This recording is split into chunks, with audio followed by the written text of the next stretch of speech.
ICP Academy. CA, CMA, CS, CAT போன்ற அனைத்து விதமான ப்ரொஃபஷனல் கோர்ஸ்களும் இங்கு எளிமையான முறையில் கற்றுத்தரப்படும். எங்களிடம் 25 வருடத்துக்கு மேல் அனுபவம் உள்ள ஆசிரியர்களும் உள்ளனர். அது மட்டும் இல்லாமல் ஆடிட்டர்களாலும் பயிற்சி அளிக்கப்படுகிறது.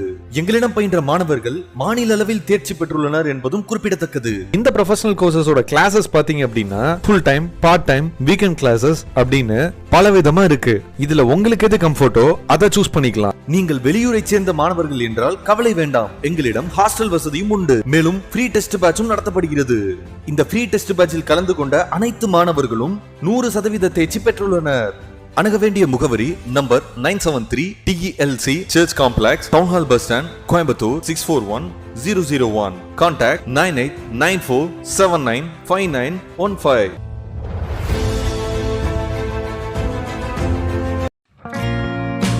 Welcome back friends of ICP Academy. நம்ம இப்போது 9th சாப்டரில் unit 4 exchange rate and its economic effects அப்படிங்கிற டாபிக் பார்க்குறோம். இன்டர்நேஷ்னல் ட்ரேடில் எக்ஸ்சேஞ்ச் ரேட்டோட எக்கனாமிக் எஃபெக்ட் என்னவாக இருக்குது, exchange rate regime, changes in exchange rate, devaluation versus depreciation, இதுதான் நம்ம லெசனோட டாபிக்.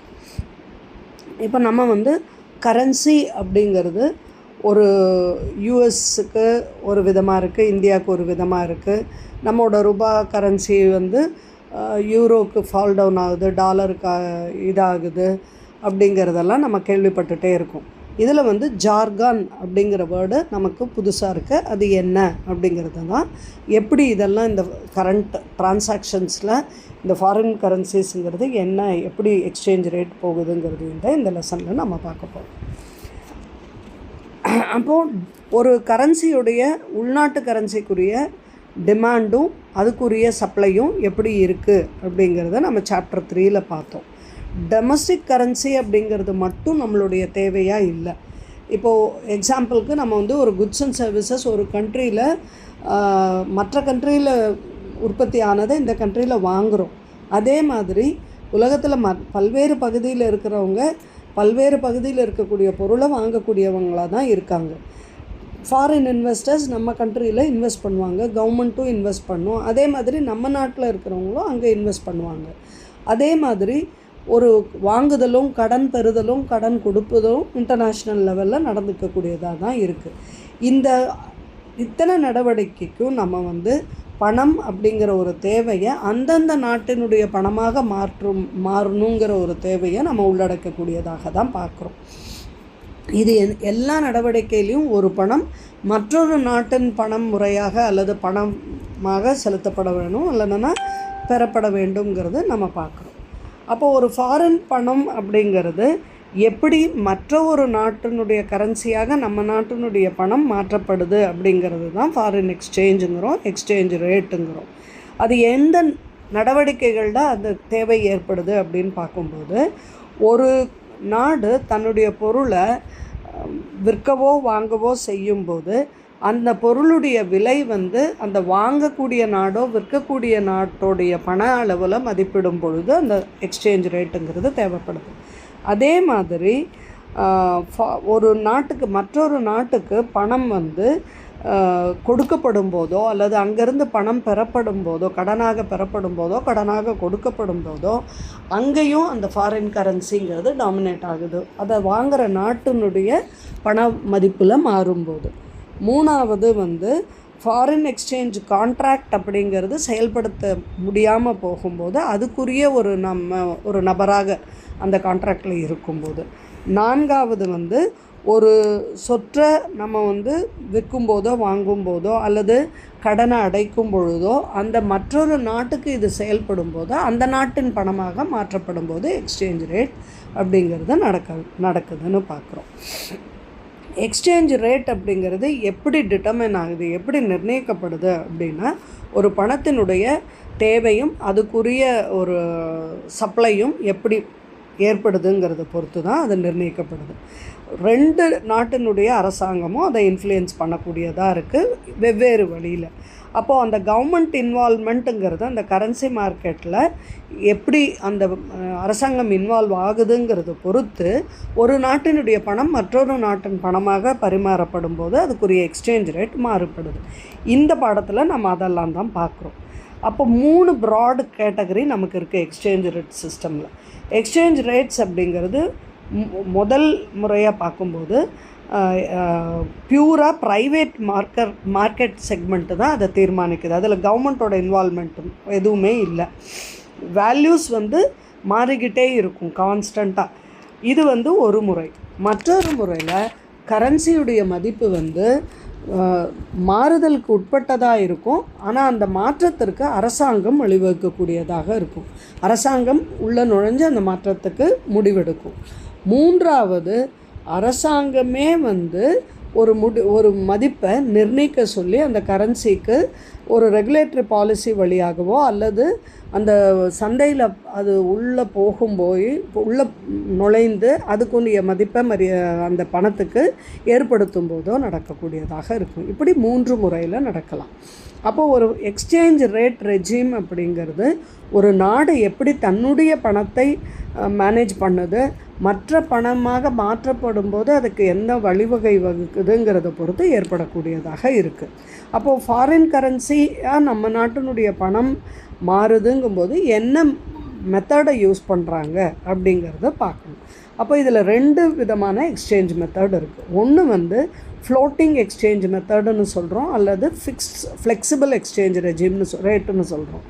ரெண்டாவது ஃபிக்ஸ்டு எக்ஸ்சேஞ்ச் ரேட் ரெஜிம்.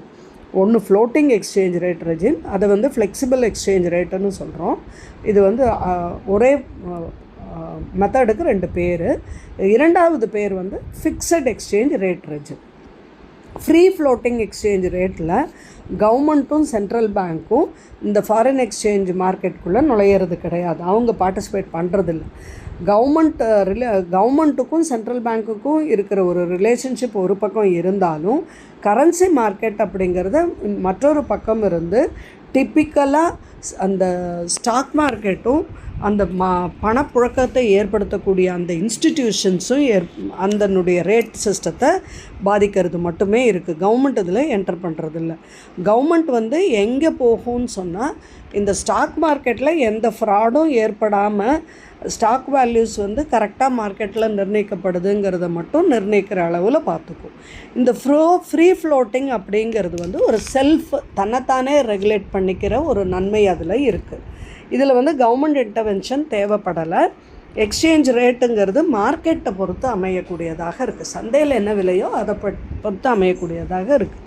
அப்போ அந்த சந்தையில் இருக்கக்கூடிய ஃபோர்ஸஸ் டிமாண்ட் அண்ட் சப்ளை, பணத்தினுடைய தேவையும் பணப்பரிமாற்றமும் எவ்வளோ இருக்கோ அதை பொறுத்து அமையக்கூடியதாக இருக்குது. எக்ஸாம்பிளுக்கு கனடாவில் பொருளோட தேவைகள் ரொம்ப அதிகமாக ஏற்படுத்துச்சு. அப்போ கனடியன் டாலர் ரொம்ப அதிகமாக தேவைப்பட்டது. எக்ஸ்சேஞ்ச் ரேட்டில் கனடாவுக்கு எக்ஸ்பென்சிவாக ரொம்ப ஃபாரினர்ஸ்க்கு அது ரொம்ப அதிகப்படியான விலை கொடுக்க வேண்டியதாச்சு. அந்த இம்பேக்ட் ஃபாரினில் ரைசிங் எக்ஸ்சேஞ்ச் ரேட்டு அவங்க இந்த கனடியன் பொருள் கனடாவுக்கு ரொம்ப அதிகமான பொருள் தேவைப்பட்டதுனால அதிகமான அதனுடைய பண மதிப்பு ஏற்பட்டதை பார்த்தாங்க. ஃப்ரீ ஃப்ளோட்டிங் ரேட் அப்படிங்கிறது அந்த எக்கானமியில் ஒரு பஃபர் ரேட் மாதிரி ஆகும். அதனுடைய இம்பேக்ட் நாடு தழுவிய வர்த்தகத்தில் நம்ம பார்க்கக்கூடியதாக இருக்கும். ஆனால் அதே நேரத்தில் ஃப்ரீ ஃப்ளோட்டிங் எக்ஸ்சேஞ்ச் ரேட்டில் நமக்கு ஒரு பெரிய டிஃபிகல்ட்டி என்னன்னு சொன்னால் நம்ம அதை ப்ரெடிக்ட் பண்ண முடியாது. அதை ஒரு இவ்வளோ இருக்குன்னு ஒன்று முறையாக தீர்மானித்து சொல்ல முடியாது. பையருக்கும் செல்லருக்கும் நடுவில் இருக்கக்கூடிய அந்த கான்ட்ராக்ட்னு சொல்லப்படக்கூடிய அக்ரிமெண்ட்டு தான் இந்த விலையோட நிர்ணயமாக மாறும். அப்படி விலையோட நிர்ணயமாக மாறும்போது அந்த கான்ட்ராக்டில் இருக்கக்கூடிய ப்ரைஸை எக்ஸ்சேஞ்ச் ரேட் சேஞ்சஸ் இந்த 2 கண்ட்ரிக்குரிய அக்ரிமெண்ட்டில் தான் மாறும். உதாரணத்துக்கு ஒரு அக்ரிமெண்ட் இந்தியன் டிஸ்ட்ரிபியூட்டர்ஸ் யூஎஸ் கிட்டேருந்து பொருள் வாங்குறாருன்னு சொன்னார்னா அந்த எக்ஸ்சேஞ்ச் ரேட் இந்தியாவுக்கும் யூஎஸ் டாலருக்கும் கான்ட்ராக்ட் இருக்கிறப்போ ஒரு மாதிரியாக மாறி தான் இருக்கும். ஃப்ளக்சுவேட்டிங் எக்ஸ்சேஞ்ச் ரேட்டுங்கிறது இன்னும் அந்த 2 நாட்டுக்கிடையே இருக்கக்கூடிய வர்த்தகத்தை ரிஸ்க் ஆக்கும். அதனால் பிஸ்னஸ் செய்யக்கூடிய காஸ்ட் இன்னும் அதிகமாக்கக்கூடியதாக இருக்கும். நெக்ஸ்ட் ஹெட்டில் வந்து நம்ம மேனேஜ்டு ஃப்ளோட் சிஸ்டம்னு பார்க்குறோம். மேனேஜ்டு ஃப்ளோட் சிஸ்டம்ங்கிறது கவர்மெண்ட் வந்து சென்ட்ரல் பேங்க்கும் கவர்மெண்ட்டும் வந்து இந்த எக்ஸ்சேஞ்ச் ரேட்டை ரெண்டு நாட்டுக்கு இடையே இருக்கக்கூடிய பணத்தினுடைய மாற்று ரேட்டை வந்து ஓன் கரன்சியை பை பண்ணி செல் பண்ணி இன்க்ரீஸ் பண்ணவோ டிக்ரீஸ் பண்ணவோ அவங்கள கேட்டுக்குவாங்க. அப்போ எக்ஸ்சேஞ்ச் ரேட்டுங்கிறது இன்னும் ஃப்ரீயாக இருக்கும் ஃப்ளோட் ஆகிறதுக்கு. கவர்மெண்ட் வந்து அதனுடைய மதிப்பை இன்ஃப்ளூயன்ஸ் பண்ண பார்ப்பாங்க. ஃப்ளோட்டிங் எக்ஸ்சேஞ்ச் ரேட் சிஸ்டம் அப்படிங்கிறதுல கவர்மெண்ட்டோடைய பார்ட்டிசிபேஷன் இருக்கிறது தான் மேனேஜ்டு ஃப்ளோட்டுன்னு நாம் சொல்கிறோம். அப்போ கண்ட்ரிஸ் எந்த நாட்டுக்கு நடுவில் இந்த ஃப்ளோட்டிங் எக்ஸ்சேஞ்ச் ரேட் சிஸ்டம் அப்படிங்கிறது இருக்கோ அந்த டைம் டு டைம் அந்த கண்ட்ரியோட ரேட் சிஸ்டம் மாறுபட்டுகிட்டே தான் இருக்கும். ஒன்றா தன்னுடைய நாட்டு பணத்தினுடைய மதிப்பை அதிகரிக்கும், இல்லை குறைக்கும், அதுக்கேற்ற மாதிரி பார்த்துக்கும். இது வந்து பெரிய ஸ்விங்ஸில் ஏற்படுத்திக்கிட்டே தான் இருக்கும். அந்த பொருள் அந்த நாட்டினுடைய பணத்தினுடைய மதிப்பு இதில் மாறுபட்டுக்கிட்டே இருக்கும். இந்த இன்டர்வென்ஷன் கவர்மெண்ட்டில் இன்டர்வென்ஷன் இருக்கிறதுனால ஒரு எக்ஸ்சேஞ்ச் ரேட்டில் ஒரு சின்ன பாதிப்பை ஏற்படுத்திக்கிட்டே தான் இருக்கிறத நம்ம பார்ப்போம். சில சமயம் சென்ட்ரல் பேங்க்கும் கவர்மெண்ட்டும் ஒரு பெரிய இன்ஃப்ளூயன்ஸை எக்ஸ்சேஞ்ச் ரேட்டில் ஏற்படுத்தலாம். அப்போ அந்த பொருளுடைய விலை அந்த ஒரு நாட்டினுடைய பணம் வந்து அதிகப்படியான ரேட்டுக்கு போயிடும்.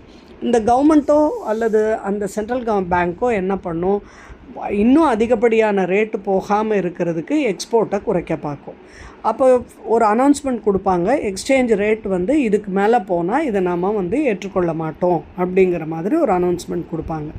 அப்போது அந்த கண்ட்ரியுடைய சேல்ஸ் வந்து சென்ட்ரல் பேங்க்னால் எக்ஸ்சேஞ்ச் ரேட்டு குறைக்கப்பட்டு மற்ற நாட்டினுடைய கரன்சி ரேட்டையும் கன்வின்ஸ் பண்ணுவாங்க. அந்த நாடும் வந்து இன்னும் அதிகப்படியாக அந்த எக்ஸ்சேஞ்ச் ரேட்டை இன்க்ரீஸ் பண்ணாமல் இருக்கிறதுக்கு அவங்கள வந்து கன்வின்ஸ் பண்ண பார்ப்பாங்க. இந்த எக்ஸ்பெக்டேஷன்ஸ் வந்து பொருளுடைய வரத்தையும் அந்த பணத்தினுடைய வரத்தையோ அல்லது பணத்தினுடைய சப்ளையோ டிமாண்டையோ ஏற்றம் இறக்கம் கொண்டு வரும். இந்த எக்ஸ்சேஞ்ச் ரேட்டை வந்து இப்படி தடுத்து நிறுத்துறதுக்கு இந்த கவர்மெண்ட் இந்த விதமான ஒரு பயன்பாடையும் கையாளலாம். நெக்ஸ்ட்டு வந்து ஃபிக்ஸட் எக்ஸ்சேஞ்ச் ரேட்டுன்னு பேசுகிறோம். ஃபிக்ஸட் எக்ஸ்சேஞ்ச் ரேட் சிஸ்டம் அப்படிங்கிறது ரெண்டு கவர்மெண்ட்டை அவங்கக்குள்ளே ஏற்றுக்கொள்ளக்கூடிய ஒரு அரசாங்க பாலிசி வழியாக ஒரு ரேட்டை அக்ரிமெண்ட் போட்டுக்குவாங்க. இதில் நிறைய மெக்கானிசம் இருக்குது இந்த ஃபிக்ஸட் ரேட் எக்ஸ்சேஞ்ச் மெத்தடில். இதை எப்படி பண்ணாலும் சர்டன் இம்பார்ட்டண்ட் ஃபீச்சர்ஸ் என்னென்னு பார்த்தோன்னா, ஒரு ஓப்பன் எக்கானமியில் ஃபிக்ஸட் ரேட் இருந்ததுனால ஏற்படக்கூடிய நன்மைகள் என்ன அப்படின்னு பார்த்தோன்னா, கரன்சி ஃப்ளக்சுவேஷன்ஸ் இருக்காது. அதே மாதிரி எக்ஸ்சேஞ்ச் ரேட்டில் வரக்கூடிய ரிஸ்க்கும் அந்த டிரான்சாக்ஷன் காஸ்ட் வந்து இன்டர்நேஷ்னல் லெவலில் இருக்கக்கூடிய பொருள் வரத்துலேயும் பொருளோடைய இன்வெஸ்ட்மெண்ட்லேயும் அல்லது வியாபாரத்துலேயும் ஒரு பாதிப்பை ரொம்ப பெருசாக ஏற்படுத்தாத மாதிரி இருக்கும்.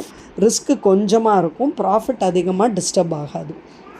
அப்போ ஃபிக்ஸட் எக்ஸ்சேஞ்ச் ரேட் அப்படிங்கிறது ஒரு அயல்நாட்டு வர்த்தகத்தையும் அதோட முதலீடையும் பாதுகாக்கக்கூடியதாக இருக்கும். அப்போது ரிடக்ஷன் அப்படிங்கிறது எக்ஸ்சேஞ்ச் ரேட் மூமெண்ட்ஸில் ரொம்ப பெருசாக ஒரு ஸ்பெக்குலேஷன் இருக்காது. அது ரொம்ப அதிகமாக மாறவும் செய்யாது. ஒரு நாட்டினுடைய பண வரத்து அல்லது அந்த பணத்தினுடைய மதிப்பு அப்படிங்கிறது ஜென்ரலாக பண வீக்கத்தை குறைக்கக்கூடியதாக தான் இருக்கும். கவர்மெண்ட் வந்து ரொம்ப அதிகமான வியாபாரத்தையும் அந்த முதலீடையும் என்கரேஜ் பண்ணக்கூடியதாக இருக்கும். எக்ஸ்சேஞ்ச் ரேட் பக் அப்படிங்கிறது வந்து அந்த நாட்டினுடைய ஒரு நம்பகத்தன்மையை அதிகரிக்கக்கூடியதாக இருக்கும். இப்படி இருந்தாலும் மேனேஜ்டு இல்லைன்னா ஃபிக்ஸட் எக்ஸ்சேஞ்ச் ரேட் ரெஜிம் அப்படிங்கிறது வந்து சென்ட்ரல் பேங்க் அதில் ஒரு ஃபாரின் எக்ஸ்சேஞ்சில் தலையிட்டு ஒரு ஃபாரின் எக்ஸ்சேஞ்ச் ரிசர்வுங்கிறத மெயின்டைன் பண்ண வேண்டியது வரும். ஒரு குறிப்பிட்ட அளவு ரிசர்வ் வந்து ஃபாரின் எக்ஸ்சேஞ்சில் எப்போவுமே வச்சுக்க வேண்டியதாக இருக்கும். பேசிக்காக ஃப்ரீ ஃப்ளோட்டிங் அல்லது ஃப்ளெக்சிபிள் எக்ஸ்சேஞ்ச் ரேட் இது வந்து எஃபிஷியன்ட், ரொம்ப டிரான்ஸ்பரண்ட் அப்படிங்கிற ஆர்கியூமெண்ட் இருக்க தான் செய்யுது. சென்ட்ரல் பேங்க் இதில் தலையிடாமல் இருக்குது. அப்போ ஃப்ளோட்டிங் எக்ஸ்சேஞ்ச் ரேட்டுங்கிறது நிறைய அட்வான்டேஜஸ் உள்ளடக்கக்கூடியதாக இருக்குது. என்னன்னு பார்த்தோம்னா, கிரேட்டஸ்ட் அட்வான்டேஜ் அப்படிங்கிறது இண்டிபெண்ட் மானிட்டரி பாலிசி, ஒரு சென்ட்ரல் பேங்க்குக்கோ ஒரு கவர்மெண்ட்டுக்கோ இருக்கக்கூடிய வகையில் இருக்குது. அடுத்தது வந்து எக்ஸ்சேஞ்ச் ரேட் அப்படிங்கிறது ஒரு பாலிசி டூலாக வச்சுக்கிறோம். பாலிசி மேக்கர்ஸ் வந்து நாமினல் எக்ஸ்சேஞ்ச் ரேட்டை யூஸ் பண்ணி அதனால் அந்த குட்ஸோட காம்படிட்டிவ்னஸ்ஸை வந்து அந்த பொருளுடைய வரத்துக்கும் பொருளுடைய வியாபாரத்துக்கும் ஒரு நல்ல போட்டி, ஆரோக்கியமான ஒரு போட்டியை ஏற்படுத்தக்கூடியதாக இருக்கும். இதில் வந்து ஒரு சென்ட்ரல் கவர்மெண்ட்டுக்கோ